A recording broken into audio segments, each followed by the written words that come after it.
A new अर्थ का message धीरे से आता है। ये तुम्हें इम्प्रेस करने की कोशिश नहीं करता। ये तुम्हें मोटिवेट करने का प्रेशर भी नहीं बनाता। ये बस क्वाइटली तुमसे एक सवाल पूछता है। क्या तुम सच में अपनी जिंदगी जी रहे हो या सिर्फ अपने दिमाग के अंदर बनी हुई कहानियों को रिपीट कर रहे हो? हम बचपन से सीखते आते हैं कि हम कौन हैं। नाम, role, profession, family background, success, failure. धीरे धीरे हम इन सब चीज़ों को अपनी आइडेंटिटी बना लेते हैं और फिर हम ये मान लेते हैं कि जो हम सोचते हैं वही हम हैं। पर यहीं से असली प्रॉब्लम शुरू होती है। सोचो, जब तुम कहते हो मैं ऐसा हूं, तुम अपने आप को एक बॉक्स में डाल देते हो। तुम अपनी अवेयरनेस को एक लेबल के साथ जोड़ देते हो। और जब कोई उस लेबल को चैलेंज करता है, तुम्हें बुरा लगता है। जब कोई उस लेबल को इग्नोर करता है, तुम हर्ट फील करते हो। जब कोई उस लेबल को थ्रेटन करता है, तुम रिएक्ट करते हो। ये रिएक्शन तुम्हारी सच्ची नेचर से नहीं आती। ये रिएक्शन ईगो से आती है। ईगो कोई गलत चीज नहीं है। ईगो एक साइकोलॉजिकल स्ट्रक्चर है जो तुम्हें दुनिया में फंक्शन करने में मदद करता है। ईगो तुम्हें बाउंड्रीज देता है। ईगो तुम्हें कंपैरिजन सिखाता है। ईगो तुम्हें गोल्स देता है। पर जब ईगो तुम्हारी पूरी पहचान बन जाता है, तब तुम अपनी फ्रीडम खो देते हो। ईगो का सबसे बड़ा काम है सेपरेशन क्रिएट करना। मैं और तुम, मैं ज्यादा, मैं कम, मैं सही, तुम गलत। ईगो हमेशा खुद को किसी से कंपेयर करके ही एग्जिस्ट करता है। अगर कंपैरिजन खत्म हो जाए, ईगो डिसॉल्व होने लगता है। इसलिए ईगो कंपैरिजन को जिंदा रखता है। सोचो, जब तुम किसी और की सक्सेस देखकर इनसिक्योर फील करते हो, वो इनसिक्योरिटी उस इंसान के बारे में नहीं होती। वो तुम्हारे दिमाग के उस आइडिया के बारे में होती है जो बोलता है कि मैं इनफ नहीं हूं। ईगो का सबसे गहरा डर होता है नॉट बीइंग इनफ। और इसी डर से ईगो हमेशा फ्यूचर में जीता है। जब मैं ये अचीव कर लूंगा, तब मैं खुश हो जाऊंगा। जब लोग मुझे एक्सेप्ट कर लेंगे, तब मैं शांत हो जाऊंगा। जब मेरी इमेज परफेक्ट हो जाएगी, तब मैं रिलैक्स कर पाऊंगा। ईगो कभी प्रेजेंट मोमेंट में सेटिस्फाइड नहीं होता, क्योंकि प्रेजेंट मोमेंट में ईगो को कुछ प्रूव करने का मौका नहीं मिलता। ईगो का एक और स्ट्रॉन्ग पैटर्न है रेजिस्टेंस, जो है उसे एक्सेप्ट ना करना। ये मेरे साथ नहीं होना चाहिए था, ये अलग होना चाहिए था, ये ज्यादा फेयर होना चाहिए था। जब भी तुम रियलिटी के अगेंस्ट फाइट करते हो, तुम अपनी एनर्जी लूज करते हो। सिचुएशन जो पेन देती है, रेजिस्टेंस उस पेन को सफरिंग बना देता है। यहां पर एक बहुत सटल पर पावरफुल चीज होती है। जब तुम ये नोटिस करते हो कि तुम ईगो को देख सकते हो, तुम ईगो नहीं हो सकते। तुम वो हो जो ईगो को ऑब्जर्व कर रहा है। और यही ऑब्जर्वेशन अवेयरनेस है। अवेयरनेस कोई स्पेशल मेडिटेशन स्टेट नहीं होती। अवेयरनेस का मतलब होता है देख पाना, बिना जज किए, बिना चेंज करने की कोशिश किए, बिना लेबल लगाए। जब तुम अपने थॉट्स को देखते हो जैसे बदलते हुए क्लाउड्स, तुम धीरे धीरे उनसे चिपकना छोड़ देते हो। इस अवेयरनेस के आने से ईगो अपनी पकड़ धीरे धीरे लूज करता है, क्योंकि ईगो अनकॉन्शियसनेस पे डिपेंड करता है। जब तक तुम ऑटोमेटिकली रिएक्ट करते हो, ईगो स्ट्रांग रहता है। जब तुम पॉज करते हो और ऑब्जर्व करते हो, ईगो कमजोर पड़ता है। इंसान सिर्फ अपने प्रेजेंट का प्रोडक्ट नहीं होता। इंसान अपना पूरा इमोशनल पास्ट अपने साथ लेकर चलता है। वो इमोशंस जो कभी पूरी तरह फील नहीं हुए, वो सैडनेस जो सप्रेस हो गई, वो गुस्सा जो एक्सप्रेस नहीं हुआ, वो फियर जो समझा नहीं गया, ये सब इमोशंस एक जगह जमा हो जाते हैं। इसी एक्यूमुलेटेड इमोशनल एनर्जी को पेन बॉडी कहा जाता है। पेन बॉडी एक इमोशनल मेमोरी है जो तुम्हारे दिमाग और बॉडी दोनों में स्टोर्ड होती है। पेन बॉडी तब एक्टिवेट होती है जब कोई सिचुएशन तुम्हारे पुराने वुंड को टच कर लेती है। सोचो, कोई तुम्हारी बात इग्नोर करता है और तुम ज्यादा हर्ट फील करते हो। कोई तुम्हें क्रिटिसाइज करता है और तुम डिस्प्रपोर्शनेट गुस्सा हो जाते हो। कोई तुम्हें रिजेक्ट करता है और तुम पूरी तरह कोलैप्स कर जाते हो। ये रिएक्शन सिर्फ प्रेजेंट से नहीं आता, ये रिएक्शन पास्ट के पेन से आता है। पेन बॉडी को एनर्जी चाहिए होती है। Negativity, drama, conflict, blame, victim stories. जब तुम अपनी पेन को एक कहानी बना देते हो, पेन बॉडी और स्ट्रांग हो जाता है।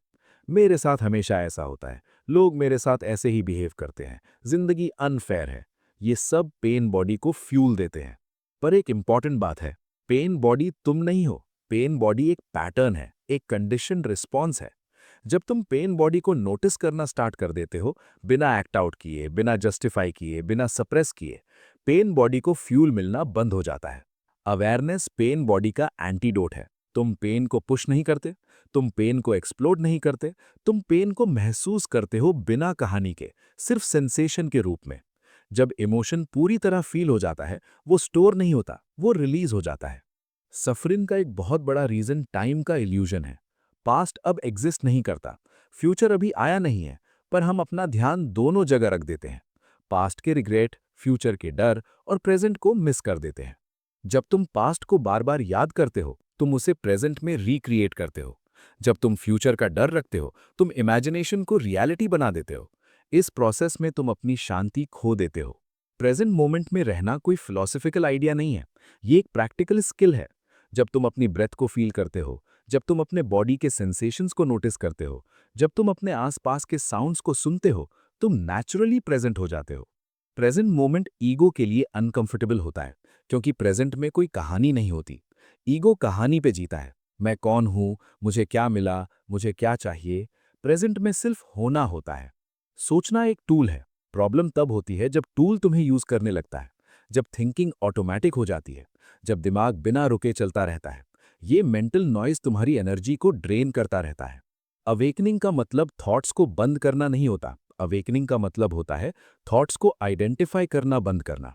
तुम थॉट्स को आते जाते देखते हो, जैसे ट्रेन प्लेटफॉर्म पर गाड़ियां आती जाती हैं। तुम उनमें बैठते नहीं हो।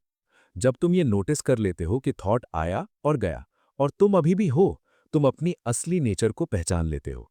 एक साइलेंट अवेयरनेस जो हमेशा प्रेजेंट होती है, जो कभी डिस्टर्ब नहीं होती। तुम थॉट्स नहीं हो, तुम इमोशंस नहीं हो, तुम रोल्स नहीं हो। तुम वो अवेयरनेस हो जिसमें ये सब अपीयर होता है, और यहीं से ट्रांसफॉर्मेशन शुरू होता है। Good. Continuing exactly as planned.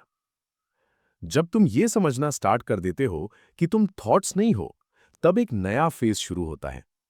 इस फेज में तुम नोटिस करते हो कि तुम्हारा दिमाग अब भी सोचता है, पर तुम उस सोच के स्लेव नहीं रहते। तुम्हारा रिलेशन माइंड के साथ चेंज हो जाता है। पहले तुम थॉट के साथ बह जाते थे, हर आइडिया को सीरियस लेते थे, हर इमोशन को अपनी आइडेंटिटी बना लेते थे।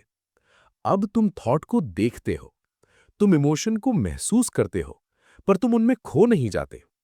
ये डिफरेंस बहुत सटल होता है, पर इम्पैक्ट बहुत डीप होता है। इस स्टेज पर तुम ये भी नोटिस करते हो कि ज्यादातर सफरिंग फ्यूचर और पास्ट से आती है। प्रेजेंट मोमेंट खुद में रेयरली पेनफुल होता है।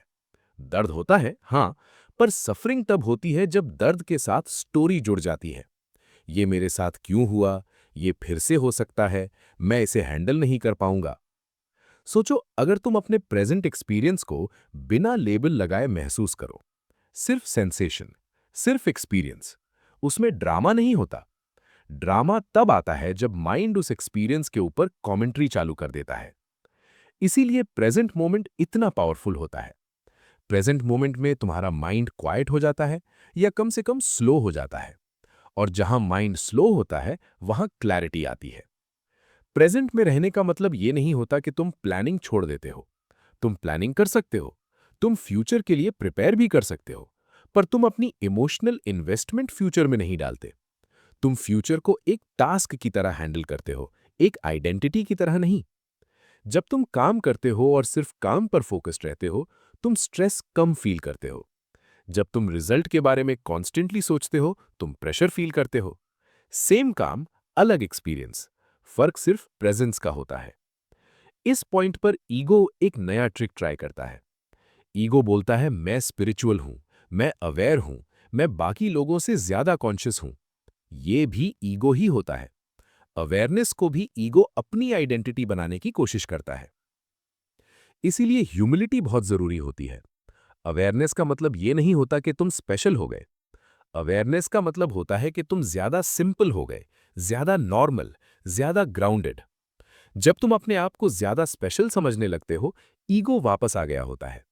जब तुम अपने आप को ज्यादा ऑर्डिनरी महसूस करते हो, अवेयरनेस एक्टिव होती है। पेन बॉडी इस स्टेज पर भी एक्टिवेट हो सकता है। डिफरेंस ये होता है कि अब तुम पहचान लेते हो। तुम ये नहीं बोलते कि मैं गुस्सा हूं, तुम बोलते हो कि गुस्सा आ रहा है।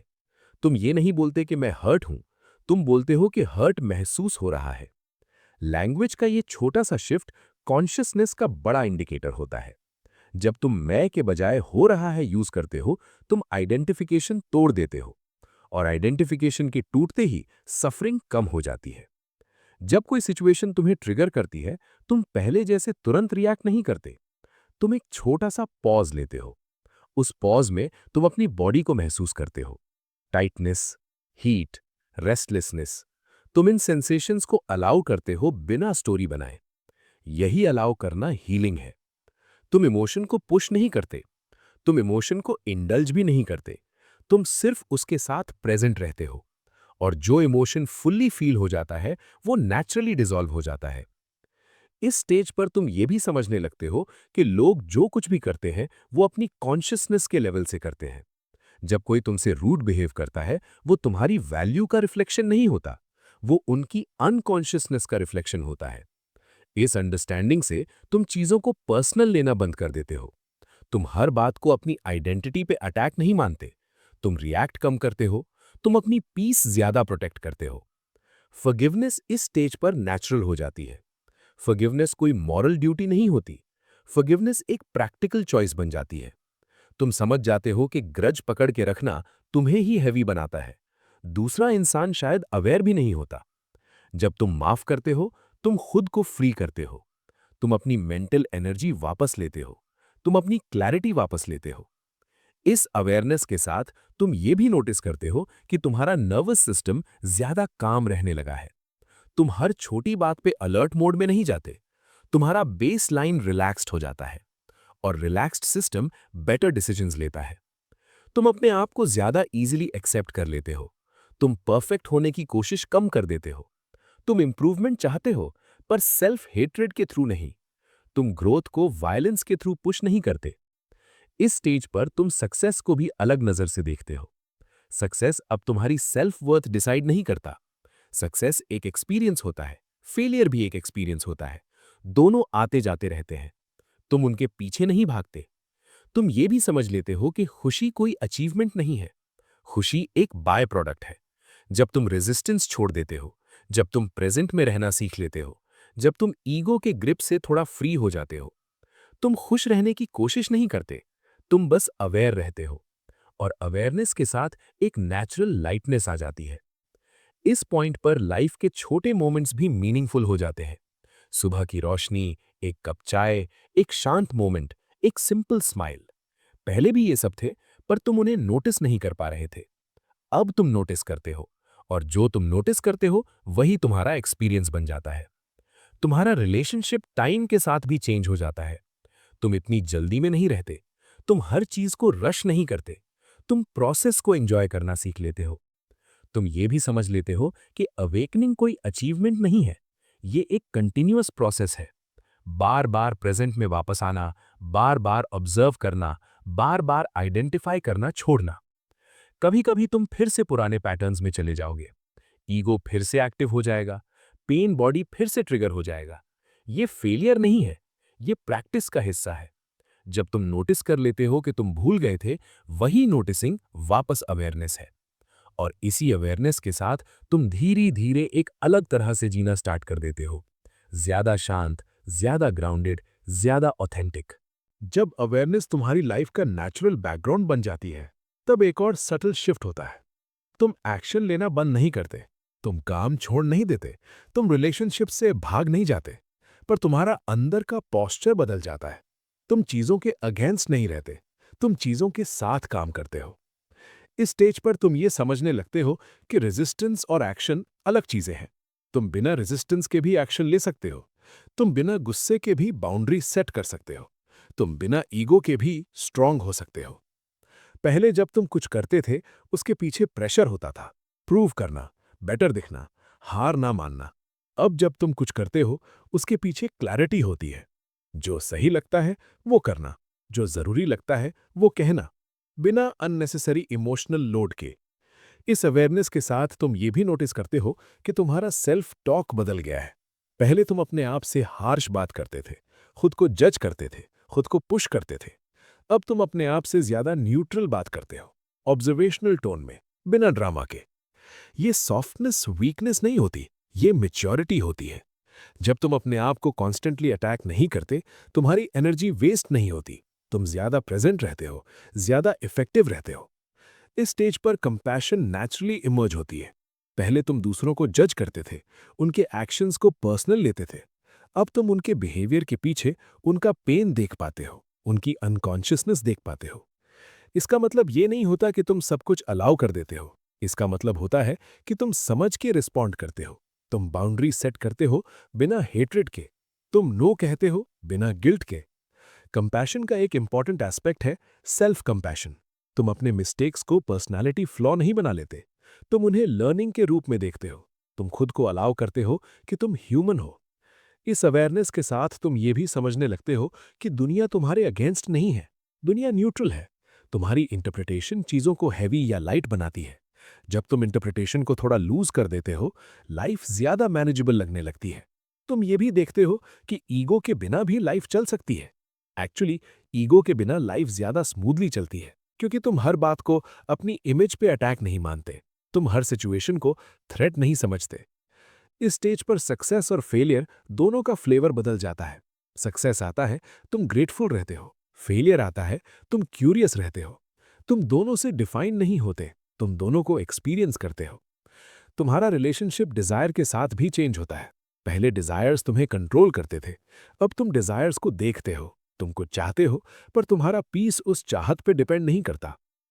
इस अवेयरनेस के साथ तुम ये भी समझ लेते हो कि साइलेंस भी एक रिस्पॉन्स है। हर चीज का जवाब देना जरूरी नहीं होता, हर आर्ग्यूमेंट जीतना जरूरी नहीं होता। कभी कभी प्रेजेंस ही सबसे पावरफुल कम्युनिकेशन होती है। तुम्हारा नर्वस सिस्टम ज्यादा रेगुलेटेड रहता है, तुम छोटी छोटी बातों पे ओवर रिएक्ट नहीं करते। तुम्हारा बेस लाइन काम हो जाता है, और काम सिस्टम से निकला हुआ एक्शन ज्यादा इंटेलिजेंट होता है। इस पॉइंट पर तुम ये भी देखते हो कि तुम्हारा इन्फ्लुएंस बढ़ गया है, बिना कुछ बोले, बिना एडवाइस दिए, सिर्फ अपनी प्रेजेंस से। लोग तुम्हारे आसपास थोड़ा ज्यादा ग्राउंडेड फील करते हैं, क्योंकि काम काम को इनवाइट करता है। ये कोई सुपर पावर नहीं है, ये सिर्फ कॉन्शियसनेस का इफेक्ट है। जब तुम अंदर से सेटल्ड होते हो, तुम बाहर केओस क्रिएट नहीं करते। इस अवेयरनेस के साथ तुम ये भी समझ लेते हो कि अवेकनिंग का मतलब परफेक्ट होना नहीं होता। अवेकनिंग का मतलब होता है ऑनेस्ट होना। जब तुम लॉस्ट फील करते हो, तुम उसे एक्सेप्ट कर लेते हो। जब तुम कंफ्यूज्ड फील करते हो, तुम उसे डिनाई नहीं करते। तुम ये भी समझ लेते हो कि लाइफ के चैलेंजेस खत्म नहीं होंगे, प्रॉब्लम्स आती रहेंगी, लॉस होगा, चेंज होगा, अनसर्टेनिटी रहेगी, पर तुम्हारा रिलेशनशिप इन सब चीजों के साथ बदल जाता है। पहले चैलेंजेस तुम्हें तोड़ देते थे, अब चैलेंजेस तुम्हें डीपन करते हैं। तुम उनसे भागते नहीं, तुम उनके साथ प्रेजेंट रहते हो, और वही प्रेजेंस तुम्हें स्ट्रांग बनाती है। इस स्टेज पर तुम ये भी देखते हो कि टाइम का प्रेशर कम हो गया है। तुम इतना रश नहीं करते, तुम हर चीज को जल्दी खत्म करने की कोशिश नहीं करते, तुम प्रोसेस को रिस्पेक्ट करते हो। तुम ये भी समझ लेते हो कि लाइफ को समझना जरूरी नहीं है, लाइफ को जीना जरूरी है।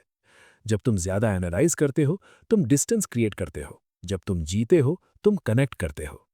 इस अवेयरनेस के साथ तुम्हारा रिलेशनशिप डेथ के साथ भी बदलता है। डेथ सिर्फ एंड नहीं लगती, डेथ एक ट्रांजिशन लगती है।